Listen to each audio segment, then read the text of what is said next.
Hello, welcome back to Cracking the Cryptic, and delight to be with you again. What is it? It's a Friday evening, and I'm having a look at a puzzle by Legor455. Now, Legor wrote to us in good time for his birthday on the 16th. Happy birthday, Legor. But that was the 16th of July. So we're doing this on the next 16th that came up, and you know, we don't just throw this together. Wait, what's that? Oh, we do throw this together, and that's pretty obvious. Anyway, sorry Legor, we're a month late, but we do wish you a very happy birthday. Legor's age is 3 cells more, no, is 2 more than the maximum 3-cell cage. Now, is that a 3-cell cage in a puzzle where it can go around the corner and contain a repeat digit? No, I don't think so. I imagine that it's happy 26th to Legor, who has appeared on the channel before, so it's a second appearance.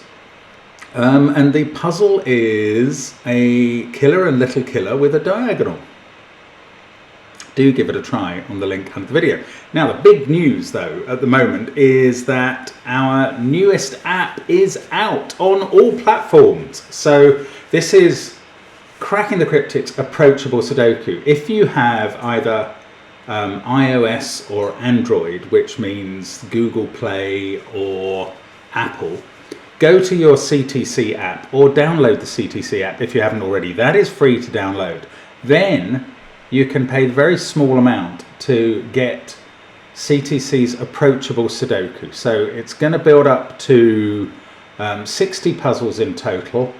They're by the likes of Wessel Strijkstra, Mr. Menace, Erturan, James Sinclair, and Florian Wortmann. One of them doesn't appear yet, but will do in due course on the app as the updates get released. But it's out. It's our first one for months and probably a year, probably more than a year. I don't know why it's taken so long, but it is out, and that's helpful because we just throw this thing together.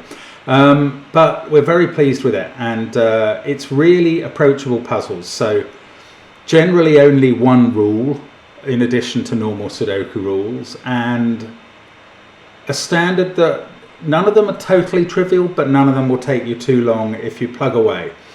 We did get an email recently from someone who says they can't even do, they've never finished a Sudoku on the channel before, and what are our basic tips? I don't know, I mean, I guess you have to assimilate those from our individual videos, and when we get on to just the Sudoku bits, maybe slow them down, because I know we go a bit quick once we can see the deductions. Anyway, yeah, I'm delighted that's out. So that complements our suite of 10 apps. I suppose we now have 11. Probably the branding will say 10 for a while, because it takes us a while to get those sorts of things changed.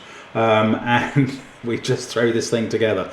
And of course, do check out our Patreon. There are still a few days left to try for a prize in the CTC Clone Pack by Skajojobo, which is a brilliant pack of puzzles. They're not all clone puzzles, although the one clone puzzle is excellent. I mean, it's really quality. And that's on Patreon. So there's always loads of stuff on Patreon. Connections videos, my crossword for this week, or for this month, has appeared this week. The Times Monthly Club Special, loads of stuff there. Simon did the Times regular crossword today, interesting video. That's on the main channel, and there's also Sven's SUDOKU PAD and our merchandise on the links under the video. But the first link is to this puzzle by Legor455, Parallel Interference. And the rules are as follows. Normal Sudoku rules apply, 1 to 9 in every row, every column, and every 3 by 3 box. And also 1 to 9 on the marked blue line diagonal. Digits in a cage sum to the number shown, so those 3 will add up to 14. None of these cages are Legor's 3-cell 24 code. And a clue outside the grid shows the sum of the indicated diagonal. So that diagonal, those 7 digits add up to 60. They can include repeats based on normal Sudoku rules. Those are the rules. Give it a try. I'm going to start now. Let's get cracking. Okay, what have we got going on? What? Oh, 10. 10 doesn't have many degrees of freedom in that diagonal. The absolute minimum digits that we could have there, I believe that the absolute minimum digits that we could have there are 1 or 2. I mean, I think this must be right. I'm not getting this wrong, am I? 1 or 2 there. Then the minimum digits are a 1-2 pair in each of those places. That adds up to 6, and 1's in those cells. That adds up to 9. There's 1 degree of freedom. That's what I'm talking about. So those cells we can write 1 or 2 in, because one of these digits somewhere can increase from the minimum. These cells I'm writing 1, 2, 3 in, and then I'm putting a 1 in the corner, because that means 1 is confined to one of those 2 places. In each cell, in each box. That is a fact, because even though we have 1 degree of freedom, that pair can't add up to more than 4, and then there'd be a 1-3 pair. Same with that pair. So that is now an 8 or a 9 in the 10 cage.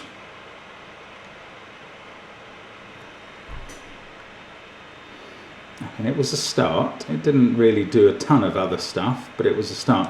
Okay.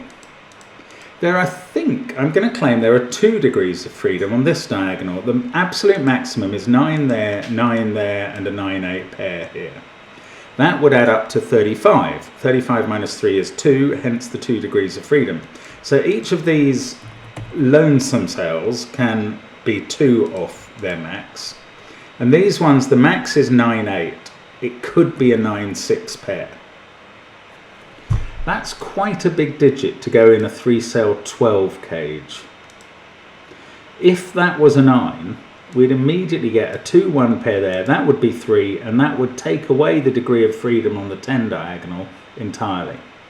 I mean, that would be very interesting, but we've got no evidence that that's a 9. I'm just saying if.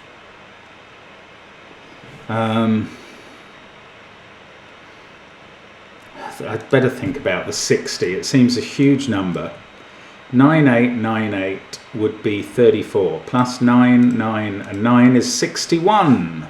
So there's 1 degree of freedom. It's the exact analogy, or the antonym, the opposite of the 10 diagonal.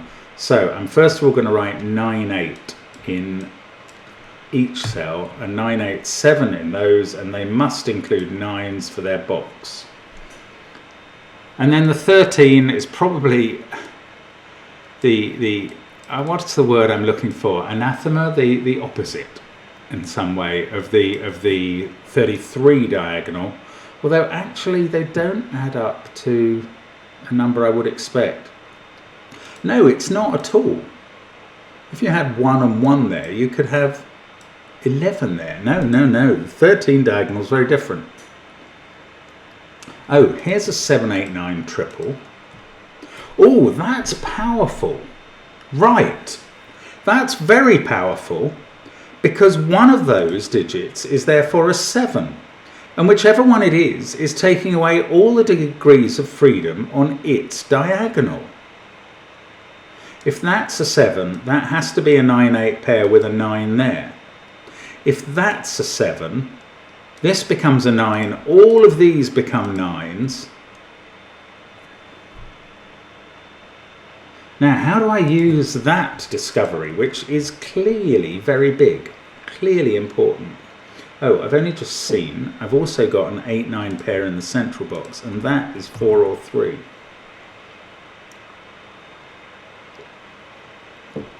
In fact, given the total of these 2 cages, those 2 digits add up to 5. Now, right, this is interesting. So whichever one of these is a 7 takes away all the degrees of freedom. Now, if that was a 7, this would be a 9-8 pair. And that would mean this is a 9 or 8, and that has to include a 1. This would be either 1, 2 or 1, 3. That couldn't be 1, that would have to be 1. That's interesting. It doesn't really do anything else. But I'm just telling you what I'm noticing. Oh no, hang on, look, this 7, 8, 9 triple is doing something for this cage. It's making it a 6-4 cage. Everything else in the row is 1, 2, 3 or 5. And look at that quad. that we've now created in box 6. 1, 2, 3, 5, in which the 5 is in one of those two cells. So now that can't be a 5. And 1 is in one of those two cells we've noted before. So 1 is either there or there. It would be not really helping anything there, so I imagine it's going to be here. Ah, no, if that was a 1... Ah, that's interesting. Oh, hang on. If this was a 2... This is where the degree of freedom is going before we even get to the 7s. Oh, I'm totally confused now. Something's going wrong here, I think. Because don't we lose a degree of freedom from one of these diagonals? I'm actually just going to draw the diagonals in because they're so interesting now. We've got one on that, oh, look at that, steady hand, on that 1 7 cell diagonal there. And one there. Now, this, if this is 8, it would be taking the degree of freedom off this diagonal. That would be a 9, and that would be a 1, which wouldn't be taking the degree of freedom off this diagonal. If on the other hand that's 9, this is 8, and that's 2. So that's taking the degree of freedom off this diagonal. Now, oh, it's okay, right.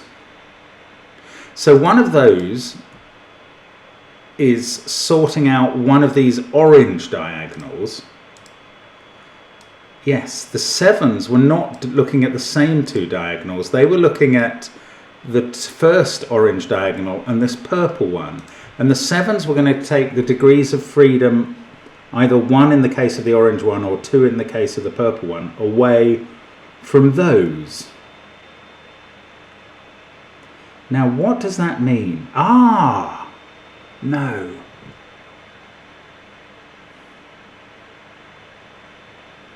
This definitely means something. It's fun. I just have to work out what it means. If this was an 8, that would be a 2. We'd have lost the degree of... Okay, that's the only thing affecting the degrees of freedom here, but there are 2 cells affecting the degrees of freedom on this diagonal. So, if that... Ah! No, if that was 8, we'd lose the degree of freedom here. What that would mean is... Oh, I've got it! By golly! Yes, I'll tell you why that won't work. That is fantastic. This is brilliant, Lego. Right, if that was 8, those are both 9s, and they're seeing both of these cells. That would take away both degrees of freedom. The maximum 9-8 would come down to an 8-7 here, and the purple line would need 9s in those cells, which is possible. But if that was 8, we'd have lost the degree of freedom on this top orange line. I should really have made it a different colour. I'm not going to change now. And these would be 9 and 8. So no 7 there. But if those have lost the degree of freedom on purple, that can't be 7 either. And now we've got 3 cells that all have to be 8, 9 in row 6. That's brilliant. And it in the end related to those 2 potential 9s seeing both of these cells. They can't both be 9s. Well, they could be, but it will take all the degrees of freedom off this. Anyway, what it means is that can't be an 8. So that's a 9, that's a 3, that's an 8, that's a 2. That's just Sudoku. That 2 has done the business. That has removed the degree of freedom on this line. Those are now 1-2 pairs. These are both 1s.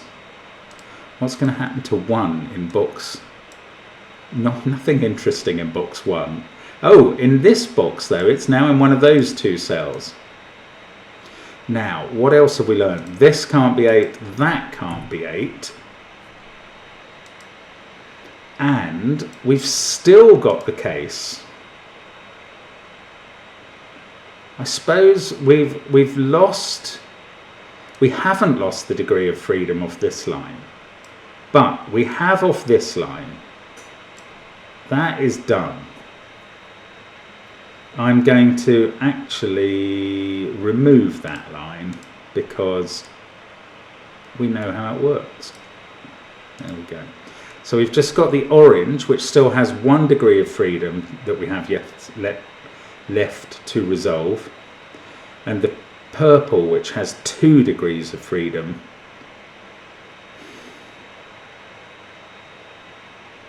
Okay, so now I'm going to think about what if these are both 9s and we lose the degree of freedom by having a 7 in one of those cells.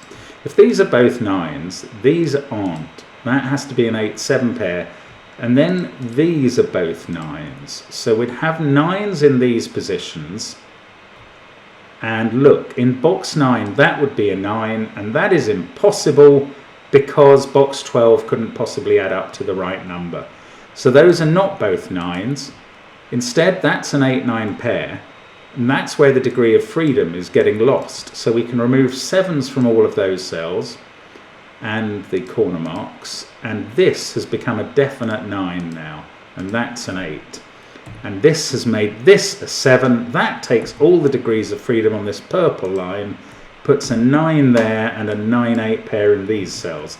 Now we've definitely got a 1 in this 12 box. It's either 9-1-2, which it can't be because of that. It would break that cell. So it's 8-1-3. And this is a 2 and that's a 1. And this is a 9 as well. And there we go. Well, that 9 is what finally fixes the 8 and 9 in orange. There we go. Bingo. Okay, so now I'm going to remove my other markings because they were very useful for explanatory purposes. Somebody recently on one of my videos, one of the comments was, "I beat you again, Mark." And they beat me by 2 minutes on a puzzle. And I was thinking, okay, but did you actually explain what you were doing as you went along? I don't know. It's a sort of defensiveness, I feel. Now, we've got a 9 in one of those 2 cells. I imagine, can we place 9 in box 6? No, it's in one of those 2. But 9 has to go on this blue diagonal. And it has not made an appearance yet. It's going to go in one of those 2 cells. I haven't really used the diagonal once. Right, 8 has missed the diagonal in boxes 3 and 5. So it's got to hit the diagonal in box, whatever this is, box 7. Now that could be 8-2. Oh, this 1-2 pair has been resolved. I should really do more Sudoku tidying up, I know. That's a 1 by Sudoku. That's on the diagonal. This is a 1 by similar Sudoku. Oh, I can fill these in. 5 and 3. 3, 5, 7, 1, 2. There's a 9 there. That's 8. Lots of 8s in the grid. Keep thinking about 8s. Yes, there's another 8 in box 8. That's 8. This is not 8 in the cage. The last 8 in the grid goes here. Haven't finished off the 9s. What's in the cage though? Not 9-1, 8-2 or 3-7. It's another 4-6 cage. And that's a 4-6 pair on the blue diagonal. Other digits on the diagonal are 8 and 1, and there's a 9 up there. So this is 5 or 7. Anything we haven't marked at all. Oh, this might be naked. 2, 5, 8, 1, 3. The 4-6 pair on the diagonal. Ah, no, I don't know if it's 9 or 7. It wasn't naked. Naked meaning it can see all the other Sudoku digits. This cage, making up 14, not simple once you've taken 9 and 8 out of the equation. It could be 7, 4, 3. Oh, it's easier than I thought. 7, 4, 3, 7, 5, 2, 7, 6, 1. It's when you've taken 7 out of the equation. That's when it gets easier. As well as 8 and 9. Right, one of these is a 2. One of these is a 2. This cage is another 4, 6, 10 cage. 4, 6, 2, 7. This is 5 or 7, just like the central cell. These are from 2, 5, 7. Oh, that is 5 or 7, just like the central cell, and in the same column as the central cell. So that's now 4 or 6, just like row 8, column 9. They're from 2, 4, and 6. I still haven't used the 13 diagonal. Got to try and bear that in mind. But I'm looking at this row now. 3, 5 and 7 to place. That brings me to a grinding halt. 4, 6, 8, 1. We need a 2 still on that diagonal. Loads of options, surprisingly, for 2. 2 in box 4 has only 2 cell options. There's a 1 somewhere in one of those 2. There's a 1 in the 14 cage. Hadn't seen that.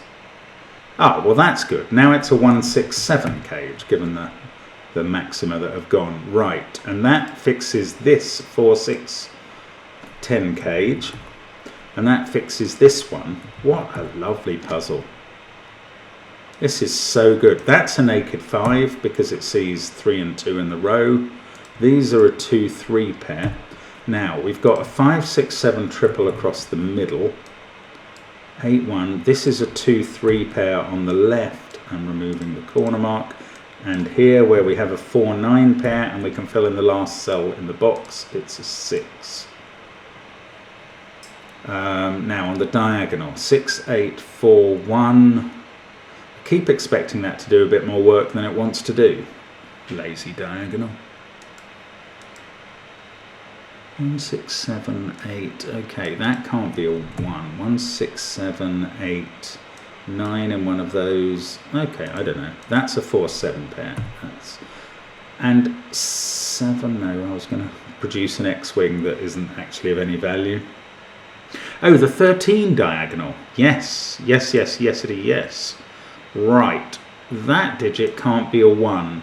Minimum here is 4, minimum here is 6, minimum here is 2, minimum there is 1. That adds up to 13. We can fill them in. Super. That's not 2. This isn't a 1. The 1s are all done. They were probably much easier to do a moment ago than I realised, but never mind. That can't be a 2. So the 2 in this box, box 7, is there. That fixes 3 and 2. This is 3, 5 or 7. I feel we're going to get a triple on this diagonal soon. I don't know though. 2 on the diagonal is now in one of those 2 cells, which I suspect isn't actually helping. This is a 9, 4 pair. In fact, we know the order, so that's the sort of thing we ought to be doing. This is a 3, 5 pair. That fixes... Sorry, I've mistyped. That fixes 7 here. 7 can't be there. 9, 2, 8. That's the only place for 2 in the central column. And that's going to fix 2 on the diagonal. Now, this diagonal just needs 3, 5, 7 and 9.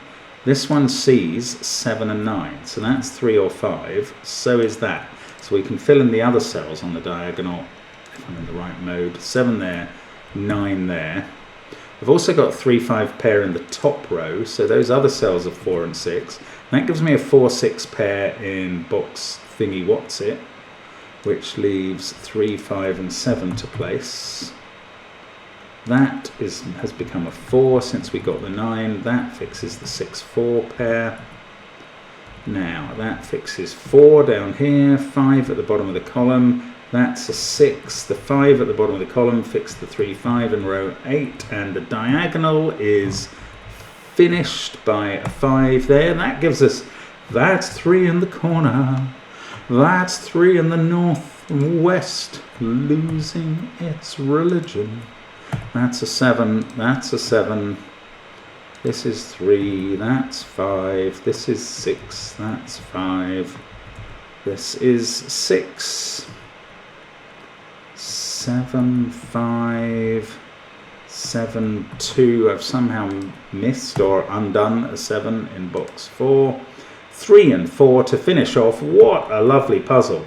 I mean, 20 minutes seems very quick for what is a very clever puzzle there. That's really good. I like that a lot, Lego. And yet, I am here to tell you that that puzzle is significantly harder than any puzzle making its appearance in Cracking the Cryptic's Approachable Sudoku, out now. Check and follow the links under the video. You will love it. Thank you for watching, and bye for now.